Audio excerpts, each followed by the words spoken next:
Hey doctors, you want to see me working up x-rays. You obviously enjoy this. So let's start with this one.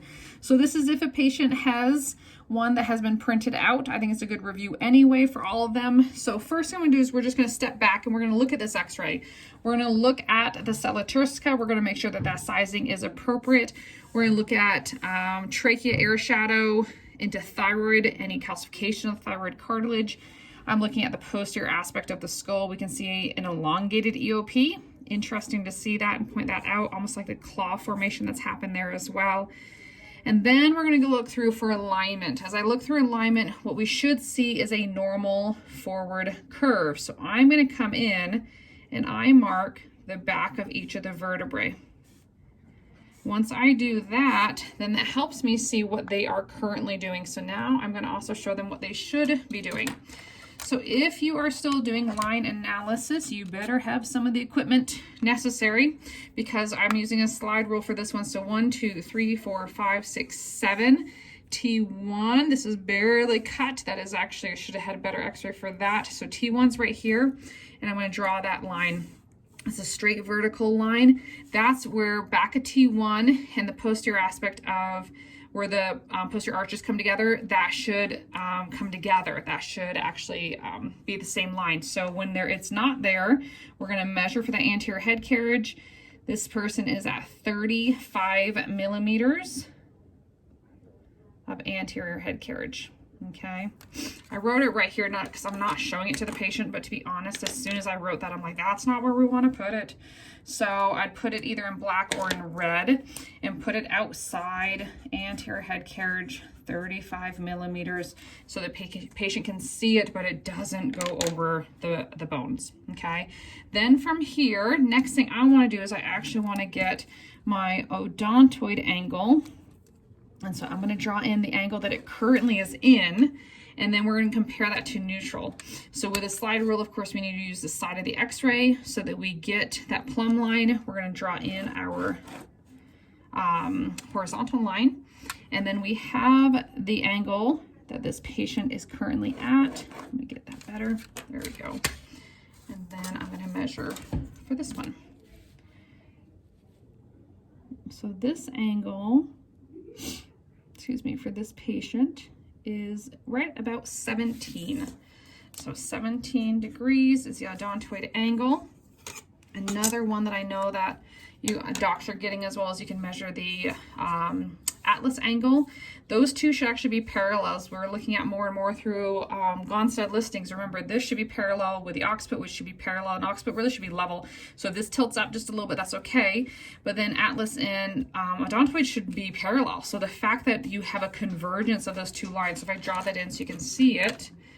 So we're going to pick pretty much that center point, anterior tubercle, posterior tubercle, draw that in.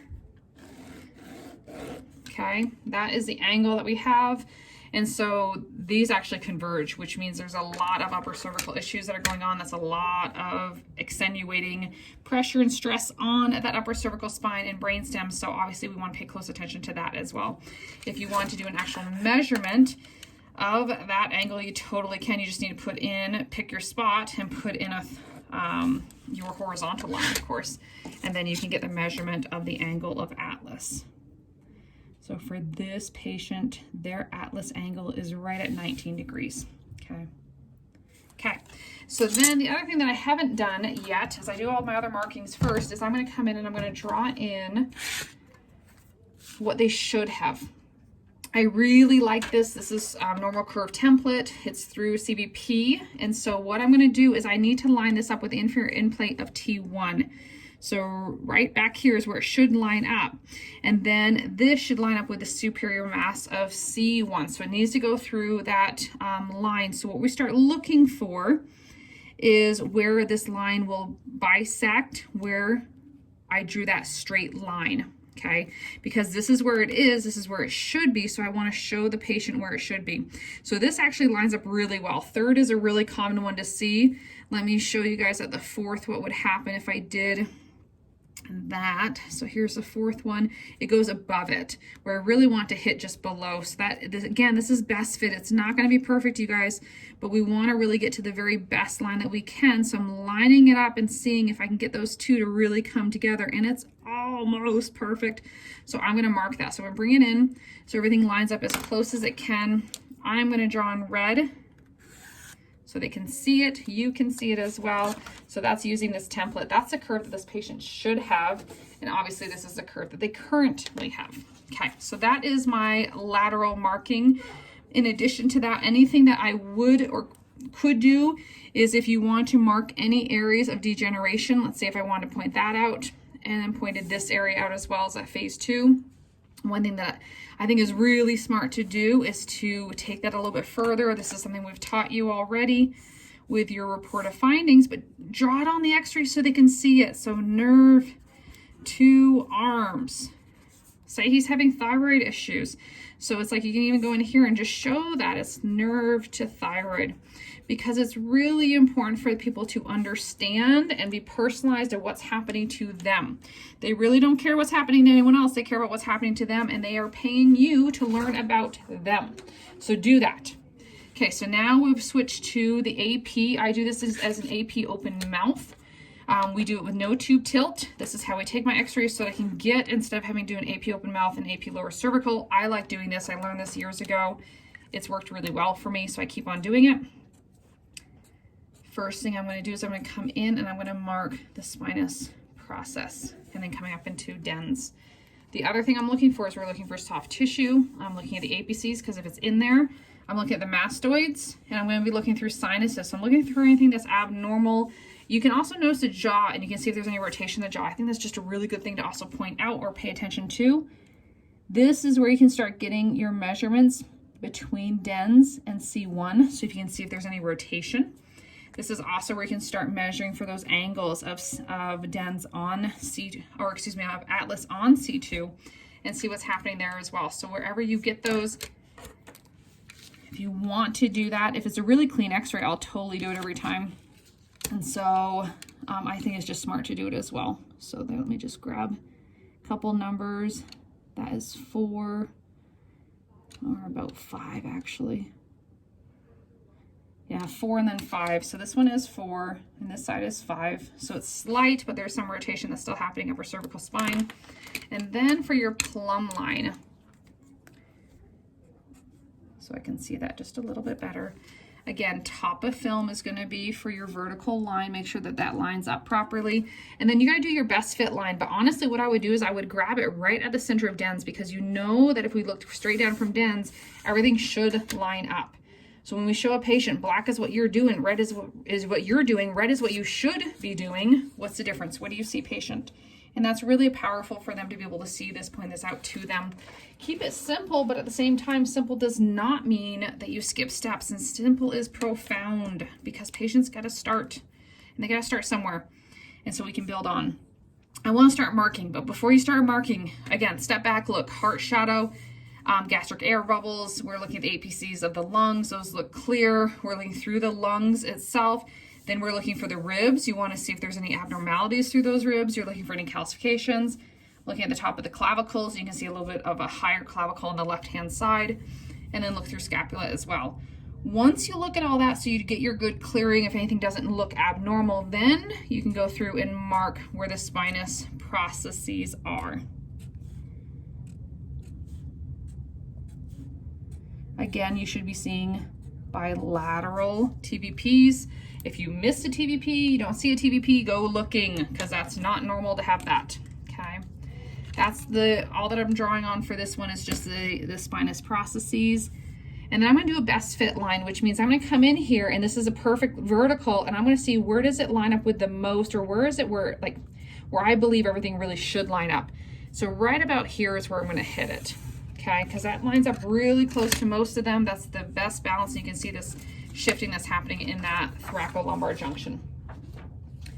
For a lateral thoracic, again, this one is when you get your lateral view, you're going to be looking through lung field, looking at calcifications, you're looking at the ribs, you're looking at the scapula and the angles of the scapula for this one. Really the only thing that I'm using this for is I'm looking obviously for that angle. So if you want to come in and mark the back part of each of the vertebrae, just watch for overlap, because you're probably, there we go.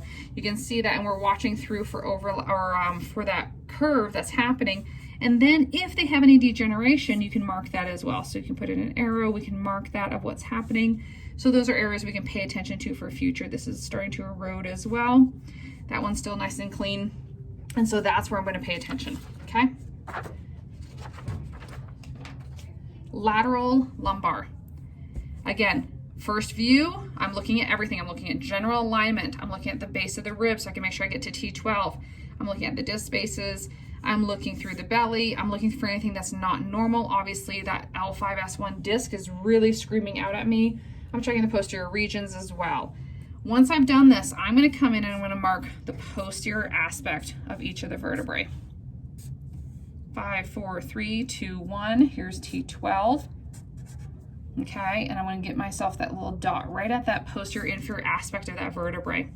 Then you're going to come down and you're going to look for where S1 and S2 have fused, and I'm going to put a dot there as well. This dot, straight vertical, should go through that dot. So what I do for this one is, again, straight vertical line. Don't pay attention to your top, you pay attention to your bottom. That is your line. This is what the patient is doing. So this is what they should be doing, and this is where he is. And so once I see that, I can go in and I can measure this, because this patient's further behind that. So he's posterior weight bearing, which means he's leaning back by 9 millimeters. 9 millimeters isn't that bad of a number. I've seen 40. I've seen higher than 40, you guys. So it's like, this is why we pay attention to this stuff, because it matters so much. What I'm going to do is I'm going to grab a different pen, and I'm going to do this as a pen instead of a marker, and I'm going to draw in what is happening in that lower vertebrae, because I want to be able to point out to the patient what it is currently doing. And obviously we're going to be able to see it a lot better than they will, and how that's kicking through the extra bone growth. And it's really like, his is such a good example because it's quite degenerated here, and overall it's not really bad everywhere else. And so again, if this doesn't remind us of why we do what we do, okay, there's all the IVF. So you can see that. You can see obviously a huge difference that's happening here as well. The other angle I really like to get is a sacral base angle. If this is too low, that is a lot of stress on the low back, because it is like a table. If it's too high, then that's like that booty bum, and it's putting a lot of stress again on that lower spine, but especially at L5S1. Okay, so there's the angle.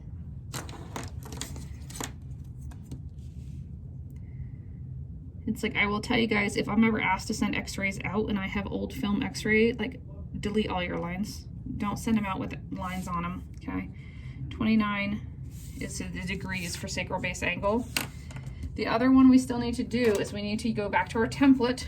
And so for this one, what we're looking at, I'm going to flip it just for how I am, but it says posterior superior C1, and then we're at the base of T12. But because my x-ray is not going this way, I'm going to flip it. And what I'm looking for is, again, where everything lines up. So I'm going to come in, and pretty much that dot is right where everything should be for the lower part of the spine, and then it should go as high as my top dot. So what I'm looking for, but again, get off your dot, sorry, pay attention to your line, because this is what should be happening. If I draw in the template here, then it makes it look like they're following the right curve they should. So be really careful on this one. Instead, you're looking for that line. This is obviously too small. We're looking at a kiddo at that point. So 2 still doesn't reach. I go up into 3, and 3 doesn't quite reach either. I can see how I can start moving it, so I'm paying attention to the top now.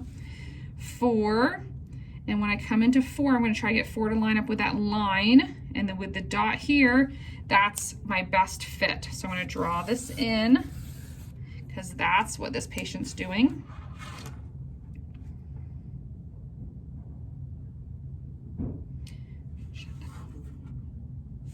Okay, so I'm going to correct myself, you guys, because I just reread it. It's got to be right here.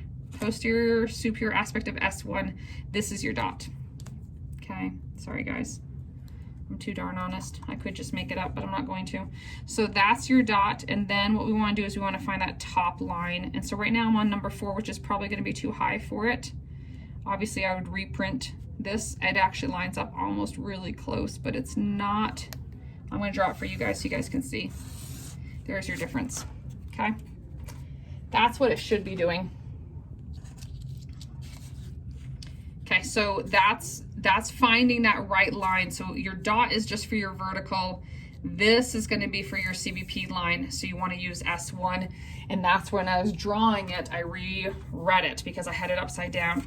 So posterior superior aspect of S1 is right there. So hopefully that helps you guys as you kick in. Okay, now we are at an AP pelvis. For an AP pelvis, what I'm going to do is I'm going to just start marking up before and or after I look. So first thing I'm looking through, we can see gas bubbles. So we know there's some digestive issues. They're not bad. It's not severe. We've seen worse, but at the same time, I'm not okay with it. Then I'm going to start looking through even through the front. A lot of times we'll see phlebolyths. So you want to start looking for any calcifications that could be happening here. And then we can see through pubic bone. So I will come in and I will mark the edges of that pubic bone. And then I'm going to come in and I'm going to mark right at S2. Another couple marks I'm going to do is at the very top of the ilium and then the very top of the femur heads. Next, I'm going to come in and I'm going to mark through the spinous process of each vertebrae so that the patient can easily see what they are doing. Now I'm going to start drawing up my other angles. Okay, so I'm going to start with my plumb line again. When you have top and bottom, which is so good, so we're going to work from S2 on this one. So my line at S2 is my plumb line. That I'm going to draw a straight line up and down because that should go right through the pubic bone and it should go through each of the vertebrae in the lumbar spine. Next thing I'm going to do is I'm going to come in and I'm going to get my horizontal line. And I'm going to look to see if there's any height differences happening. And so if you have a height difference, then what you want to do is you would just go to the taller one, mark it, because we're going to measure it on that side because this one's shorter. And then I'm going to do the same thing. I'm going to make sure I'm still on the edge of the film, which I am. And then we've got a slightly taller on this side as well. So it stays consistent on that right side, or on that left side for taller, right side for shorter. And then I'm going to measure. Starting out, this number could be way off. We're about 3 millimeters is all.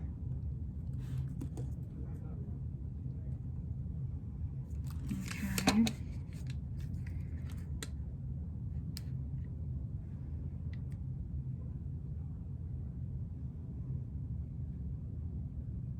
And that is about, really it's close. I'll say it's 2 millimeters. Okay. So we've got the measurements, we've got everything that's looking here. If there was any torquing, you can put that in as well. If you're looking for ilium, find a like point each side of the SI joint, and then I go straight out. So whatever my point is, go out as far as you can to the edge of the pelvis, and then you're going to measure that distance. And it's going to be like for like, so 49.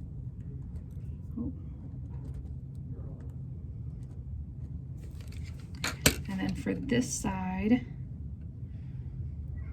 we are looking at 44.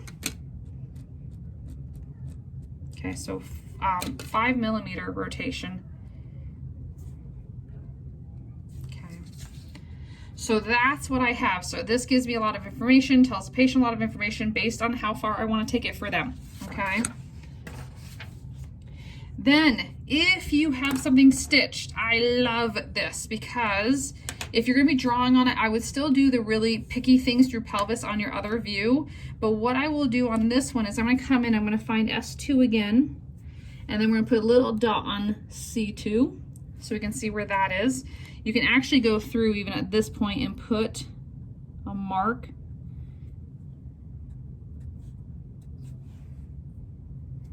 at each of the spinous processes.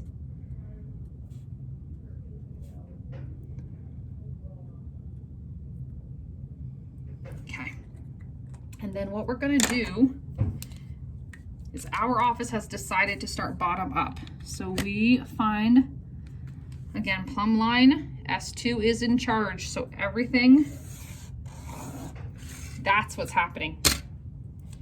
This is such a good one to get. It's like I can bring it over just a little bit with that since I drew it faster, but it's like one of them realizing, yes, he's straightening up, which is so good to see.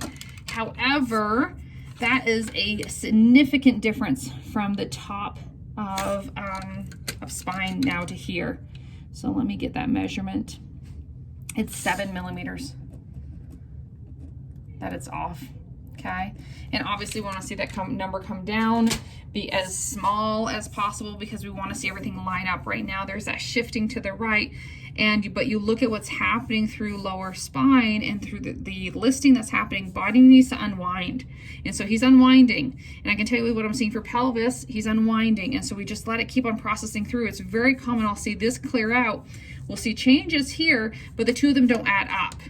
And so then we start seeing things literally unwind or wave out is another way that I'll say it. Okay, guys, there's another one. So lots and lots of time and practice of drawing up x-rays. And obviously you get to see that I screw up as well. So it happens, and we just make it right, and we do the very best we can. And honestly, what I would do if I was showing this to that patient, because I'm not going to edit this, I'm going to let you guys see my screw up, is that AP lumbar with the pelvis, I would actually reprint it off and then draw it up again. Or sorry, that lateral, it's this lateral I screwed up on. I would reprint it off, draw it up again, so it's perfect for the patient, because we're perfect. We want to make sure that we do things right, or we're excellent, and you want to make sure you're doing this right. Okay, take care, you guys. Have a good day.